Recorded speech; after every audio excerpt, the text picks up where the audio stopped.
Cucire una perfetta cerniera zip interna o esterna. Hai la curiosità di sviluppare questa tecnica perfetta per il cucito creativo e sartoriale? All'interno di questo tutorial, infatti, impareremo come cucire una tasca con cerniera che può divenire perfetta per il cucito creativo, per personalizzare per esempio la tasca interna della nostra mini bag, ma possiamo applicare questa tasca interna in qualunque altro progetto, come per esempio in un esterno di un astuccio dove la tasca magari non ci sarebbe, o perché no, potremmo personalizzare questa tasca con cerniera nella parte interna invece di un astuccio make-up o astuccio per la scuola, in modo tale da creare in tanti comparti diversi la possibilità di avere questa taschina che si apre e si chiude a mio piacimento con il tessuto bello posto nel suo retro. Pertanto, se hai voglia di cucire con me questa tecnica di cucito creativo e sartoriale, sei nel video tutorial giusto!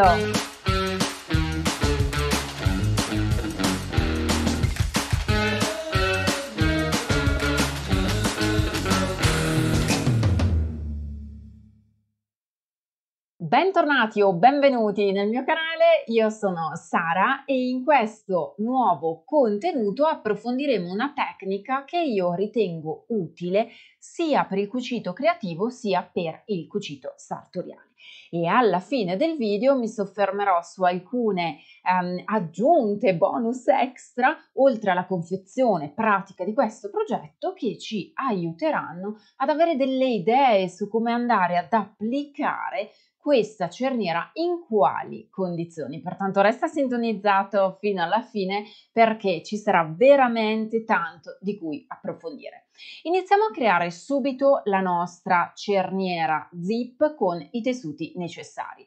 Infatti abbiamo bisogno di un tessuto esterno, di un tessuto di fodera, quella parte interna, e anche di una cerniera zip, nonché avremo bisogno di un piccolo pezzettino di fliselina, chiamata anche stabilizzatore, che ci aiuterà a rendere la nostra cerniera veramente durevole nel tempo.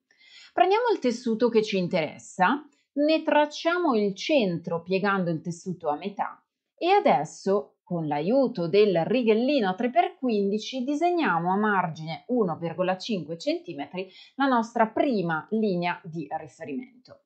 Prendiamo poi il nostro tessuto di fodera e nel tessuto di fodera andiamo a disegnare accuratamente un margine di 2,5 cm dalla fine del tessuto e tracciamo una riga dritta. Anche in questo caso, per trovare il centro, pieghiamo la nostra fodera a metà, individuiamo la linea centrale e nuovamente con l'ausilio del righellino 3x15 disegniamo una linea retta che misuri esattamente, nel limite del possibile, il valore di 11,5 cm. Perché? Perché se abbiamo una cerniera da 16, questa misura va più che bene per andare a creare la nostra classica tasca per cerniera. Andiamo adesso a disegnare una sorta di cornicetta alta 1 cm tutto intorno e andiamo ad applicare la nostra fliselina sul tessuto rovescio, attenzione, rovescio, della fodera all'interno della quale noi posizioneremo la nostra cerniera zip.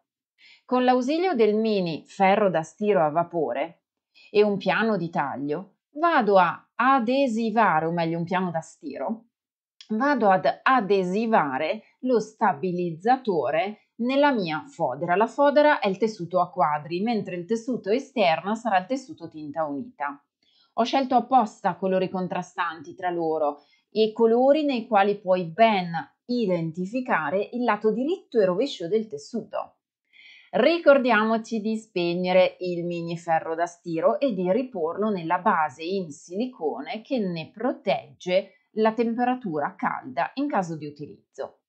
Abbiamo individuato il centro nel nostro tessuto esterno, abbiamo individuato il centro nel nostro tessuto di fodera. Andiamo dunque adesso a posizionare, grazie alla prima linea che avevamo disegnato, la nostra fodera in maniera diritta. E questo è un trucco geniale secondo me che ti aiuta a posizionare sempre le tue stoffe in maniera furba.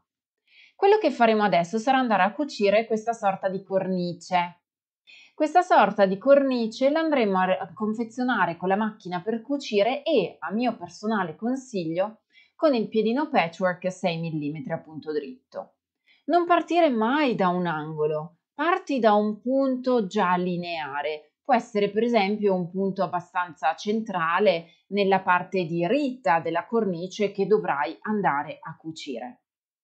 Il mio consiglio personale, infatti, è di non cominciare mai dall'angolo perché è già di per sé una cucitura fragile. Arriviamo in prossimità di questo angolino esterno, non dell'angolino interno disegnato con la punta, perché l'angolino interno con la punta ci servirà poi. Ago basso, piedino alzato, proseguiamo con alcuni punti di cucitura diritti, ti consiglio di contarli perché li dovrai fare uguali dall'altra parte. Ci fermiamo con l'ago basso, il piedino alzato, ci giriamo con la stoffa e proseguiamo nella nostra cucitura. Ecco infatti che torniamo all'angolo di nuovo, nel quale dovremo avere l'ago basso, il piedino alzato, girarci ed effettuare lo stesso numero di punti che abbiamo effettuato pochi istanti fa dall'altro lato. Continuiamo ad effettuare la nostra cucitura, arriviamo in prossimità dell'angolo, abbassiamo l'ago, alziamo il piedino e proseguiamo nella cucitura effettuando una salda finale con alcuni punti avanti e indietro. Adesso posso togliere gli spilli che avevo posizionato in precedenza per tenere ferma la fodera. Il risultato che ottengo è che il tessuto tinta unita e il tessuto in fodera sono dritto contro dritto. Piego a metà il tessuto e do un piccolo accenno con la forbice da sarta per andare a tagliare appena appena la mia stoffa, così che io possa avere l'invito per proseguire nel taglio completo. Ed ecco qui il senso del mio triangolino disegnato. Se lo disegno con la penna per tessuti che scompare a contatto con l'acqua, posso avere la perfetta indicazione di dove andare a disegnare e poi tagliare la mia lavorazione. Ovviamente trovi tutti i materiali che sto utilizzando linkati qui sotto in descrizione. Ti basterà cliccare sul titolo del video se lo stai guardando da smartphone e ti comparirà la descrizione, oppure se guardi questo video da tablet o computer puoi cliccare sulla parolina mostra altro sotto al titolo e ti comparirà la descrizione completa con anche l'elenco dei materiali utilizzati. Prendiamo adesso la nostra fodera e vedi che il lato diritto a quadri inizia a farsi vedere e portiamo verso il rovescio del tessuto a tinta unita la nostra fodera del nostro sacchetto tasca. Grazie ai tagli geniali che abbiamo effettuato con la forbice da sarta, possiamo andare ad avere una condizione di asola, per così dire, di occhiello completamente cucito con degli angoli davvero perfetti. Ho di nuovo bisogno del mini ferro da stiro perché devo pulire il mio lavoro cucitura dopo cucitura. Pertanto la gran comodità del mini ferro è che si accende e si spegne in pochissimi istanti e si scalda subito. Adesso che completo con minuzia la stiratura del mio lavoro, so per certo che poi l'applicazione della cerniera zip sarà un gioco da ragazzi. Adesso che infatti ho preparato questa parte di stiratura, posso andare a stirare tutta la rimanente parte di questa stoffa che a tutti gli effetti risulta essere un'asola. Pensaci bene. È un'asola che però sotto è ancora vuota perché sì, non abbiamo la cerniera e sì, non abbiamo una tasca chiusa, ma adesso ci arriviamo. È importante infatti che tu stiri prima il rovescio del tessuto e poi ne stiri il lato diritto cercando di tirare leggermente e posizionare in maniera corretta la stoffa a quadri rispetto alla stoffa a tinta unita. Perché? Perché sarebbe spiacevole avere la stoffa a vista una volta che hai applicato la cerniera zip.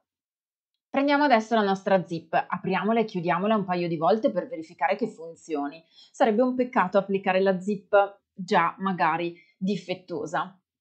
Posizioniamo la zip sotto al nostro tessuto in tinta unita e identifichiamo il cursore per poterlo aprire e chiudere in maniera agevole. Io per esempio preferisco avere i dentini di chiusura della zip proprio lì comodi, ma potresti anche portarli più a destra o più a sinistra se tu avessi per esempio una cerniera zip di misura diversa da quella che ti indico io adesso. L'importante è avere la cerniera zip con il cursore a vista e andare a spillare con l'ausilio di alcuni spilli quelle che sono le due strisce, i due binari della cerniera zip per poterli così fissare, non serve l'imbastitura, e andare a cucirli.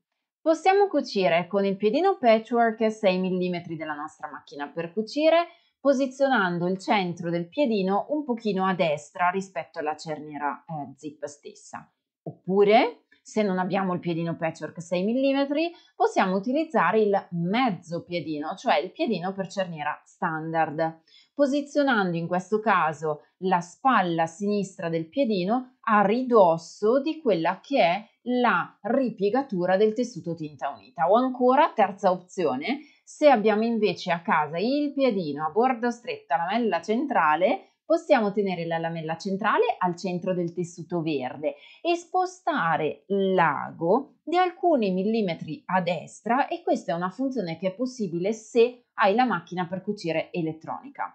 I due precedenti piedini sono perfetti anche per te che hai una macchina per cucire meccanica. Questo piedino invece è perfetto per te se hai una macchina per cucire elettronica, quindi ho cercato di darti tutte le opzioni disponibili. Piano piano dobbiamo proseguire nella nostra cucitura, ma attenzione, anche qui c'è un trucco. Cerca di tenere sempre la chiara consapevolezza di dove stia andando la tua cerniera zip, cioè deve essere sempre in posizione centrale. Quando arrivi in prossimità dell'angolo da cucire, devi fermarti con l'ago basso, alzare il piedino, girare la stoffa e contare il numero delle cuciture che stai effettuando. Infatti questo numero lo dovrai replicare quando andremo a lavorare l'altro lato stretto della nostra cerniera. Questa applicazione la puoi utilizzare per l'interno di una mini bag, per l'interno di un astuccio, ma anche per l'interno della fodera di una borsa grande, media o piccola che sia.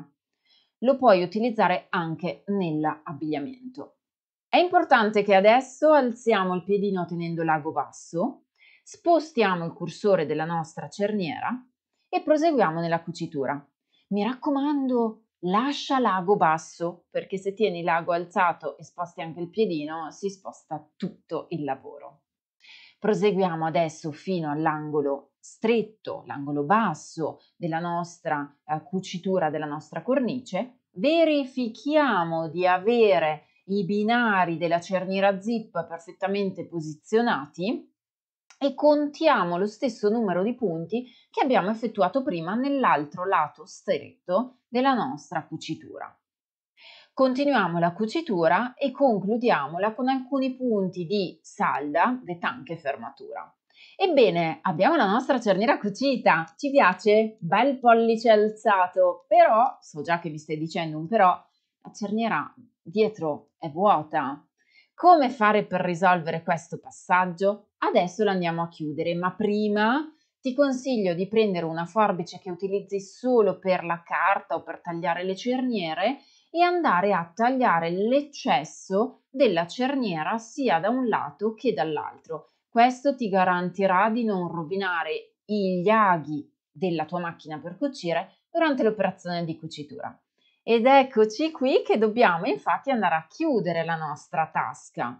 Io ti ho dato un rettangolo di esempio. Nel corso completo per realizzare questa mini bag che trovi linkato qui sotto in bio, ti insegnerò anche quali sono le misure specifiche per andare a realizzare non solo questa tasca, ma anche tutta la mini bag completa che ti permette di andare magari a personalizzare questa tasca, perché no, nella parte esterna retro della mini bag. È un'alternativa che io ho usato per andare a rendere questa mini bag con tasca esterna per metterci dentro per esempio le chiavi di casa. Andiamo adesso con l'aiuto di alcune clip a evitare la spillatura della mia tasca, della mia fodera, e per cucire diritta uso sempre il piedino patchwork 6 mm ma con un trucco. Guardo la spalla destra del piedino, quella più stretta, e faccio in modo che la fine della stoffa baci sempre la spalla esterna del piedino. In questo modo non ho bisogno di filo da imbastire, non ho bisogno di penna per tessuti per cucire diritta, ma ho una guida che mi velocizza la cucitura e al tempo stesso mi garantisce un risultato sempre diritto, sempre pulito. C'è da dire poi che questa è la fodera interna della tua tasca con cerniera, dunque nessuno te la vedrà mai se fai qualche gobba. Però è sempre un piacere vedere che le nostre cuciture diventano sempre più perfette, tutorial dopo tutorial, corso online dopo corso online. Arriviamo alla fine e abbiamo di nuovo bisogno del ferro da stiro perché dobbiamo appiattire, pulire, perfezionare, rifinire tutto il nostro lavoro. Ed ecco che finalmente la mia cerniera si apre e si chiude.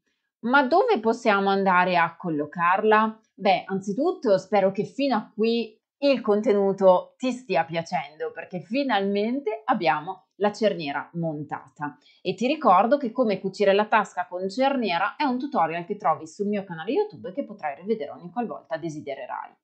Andiamo a vedere adesso dove possiamo concludere o applicare questa cerniera. Per esempio, infatti, possiamo applicare la cerniera anche nell'interno del beauty della mini bag, dove possiamo andare a mettere le clip che abbiamo utilizzato per il nostro progetto di cucito, possiamo andare a riporre la nostra forbice, anche magari il rotary cutter e quindi tutti gli accessori per la nostra craft room. Possiamo mettere la stessa cerniera zip anche nella parte davanti o dietro del nostro lavoro, del nostro astuccio, o ancora potremmo applicare la nostra cerniera sull'esterno di una borsa o sull'esterno di un astuccio per la scuola per mettere dentro piccoli oggetti o perché no può essere un'ottima cerniera per andare a riporre in sicurezza anche della bigiotteria, degli anelli, dei braccialetti. Può essere utilizzata in una mini bag come questa, della quale trovi il corso completo linkato qui sotto in descrizione, che conterrà anche il cartamodello e tutte le istruzioni per giocare con questi fantastici strumenti di cucito creativo. Ma potremmo utilizzare questa cerniera anche nell'abbigliamento, perché pensa per esempio alla tasca di un gilet, alla tasca di una felpa, alla tasca di un pantalone con l'utilizzo della cerniera. Io personalmente amo questa mini bag e la voglio realizzare anche per esempio in similpelle con questa comoda chiusura magnetica. Potrei mettere una tasca anche qui davanti per avere proprio una tasca in aggiunta. Insomma, tasche con cerniera ne abbiamo davvero sempre di bisogno. Ti è piaciuto questo contenuto? Fammelo sapere con un bel like sotto a questo video e scrivimi nei commenti se anche tu utilizzi questa tecnica di applicazione della cerniera. Inoltre condividi questo video sui tuoi dispositivi e condividilo anche con amici e amici che potrebbero ritenere utile questo contenuto, in modo tale che possiamo condividere la passione per il cucito creativo e sartoriale e soprattutto se mi lasci un like sotto a questo video e magari mi dici se ti è piaciuto o non ti è piaciuto, posso così capire come andare a personalizzare i prossimi contenuti per te. Ti ringrazio per aver condiviso il tuo tempo prezioso e la tua passione con me. Noi ci vediamo al prossimo contenuto. Un abbraccio sartoriale, Sara Poiese.